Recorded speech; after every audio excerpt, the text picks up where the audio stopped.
What's going on, you guys? Welcome back to EP09. So the 2023 Tampa Pro is all wrapped up, and not surprisingly, Hunter Labrada takes home the victory, and everyone is saying it at this point. This is exactly the outcome we expected going into the show. Hunter looked insane leading up to the show, and that did translate over to the stage, especially at the finals. So rounding out that top five, we had Hunter in first. John De La Rosa takes home second place, and he actually just finished second in Chicago as well.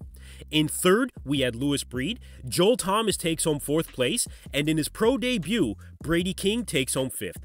So obviously, this was a battle between Hunter and John, and although John did look improved since Chicago, Hunter really had his number in basically every pose except I think the back double. I actually preferred John's back double to Hunter's. But you know, Hunter's back was a weak point that he needed to bring up, and he definitely did that, as well as he was really the most conditioned that we've ever seen him. His midsection definitely looked improved, especially again in the finals. The detail in the quads was drastically improved. Basically, Hunter delivered on all the expectations we had for him going into this show. Now, the road to the Olympia for Hunter is secure, but he is still going to be competing in Texas in just 2 weeks. The plan has always been, since the 2022 Olympia, for Hunter to do 2 shows in the 2023 season, even if he won the first show. Now, the reason for that, most of you probably know by now, is because Hunter and his coach Ben Chow wanted to use 2 shows throughout this season to really perfect Hunter's peak, and that way they can bring the best possible package to the Olympia stage. Now, I'm really not sure where to place Hunter in the Olympia lineup this year after seeing him in Tampa, but I do think he's still going to have a pretty hard time defeating Andrew Jacked. And Carlos Thomas Jr. is going to have to bring some pretty insane conditioning to beat this version of Hunter. So, congrats to Hunter Labrada. We'll see him again in Texas in just 2 weeks. Now, as the 2023 competition season continues on, it would be a massive mistake to forget about some of the guys working relentlessly in the background. And Charles Griffen is putting in some serious work, you guys. After recovering from a minor pec tear earlier this year, Charles really didn't take his foot off the gas whatsoever. In fact, I think he actually floored it after the pec tear. He switched over to doing legs 2 or 3 times a week, which I think his legs are looking better than ever. He's still extremely well conditioned, and I really think his mindset is one of an underdog mentality right now.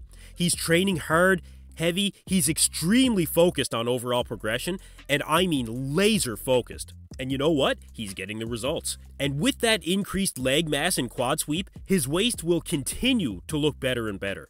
Hunter Labrada actually contacted Charles for tips on vacuum training after the 2022 Olympia. So I'm very excited to see Charles on a pro stage again in the near future, because I do think we're going to see the best Charles Griffen to date. He looks absolutely massive right now.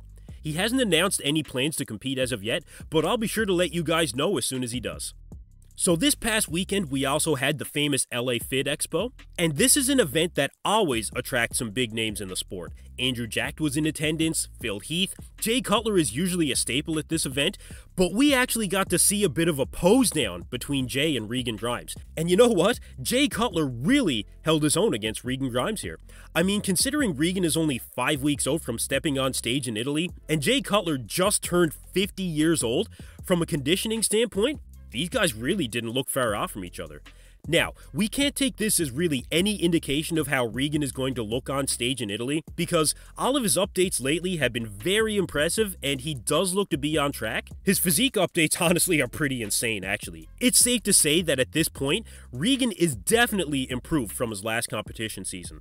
But this does also speak to the kind of progress Jay has made on his Fit for 50 journey. It really is impressive what he's been able to achieve at 50 years old physique-wise. So, this was just something that was pretty cool to see, and you know what? We're all really looking forward to seeing Regan's final form in only 5 weeks.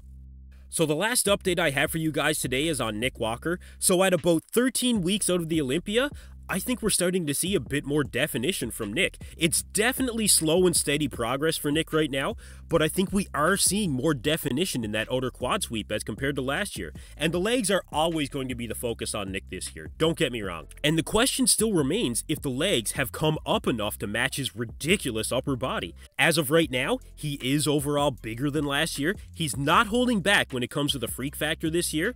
and even the people closest to him are saying how much bigger he looks right now. I really think taking second place at the Arnold this year may have been the best thing to happen to him, honestly. He changed up his entire training regimen to work on his weak points. He seems like he was a bit humbled after the Arnold as well. But you know what? At this point, the blinders are on, and make no mistake, Nick is coming for that win this year. Now, personally, I still have Nick in my top 3 at the Olympia, but we're still quite a ways out from that show, and it's an absolutely stacked lineup this year. Anything can happen, and that first call-out is going to be one of the best we've seen in many years. So let me know in the comments down below how you guys think Nick is looking right now, and where do you have him placing in the 2023 Olympia? Anyway, that's it for me in this video, you guys. I know I haven't been super active on YouTube this last week. I've been really busy with my dive company. We're absolutely killing it right now, actually, and it's the middle of our busy season, but I appreciate everybody that stuck with me. I'll get as many updates out there for you guys as I can. Definitely going to be covering the Texas Pro, so stay tuned for that. And in the meantime, thank you for tuning in to EP09. Be sure to like and subscribe.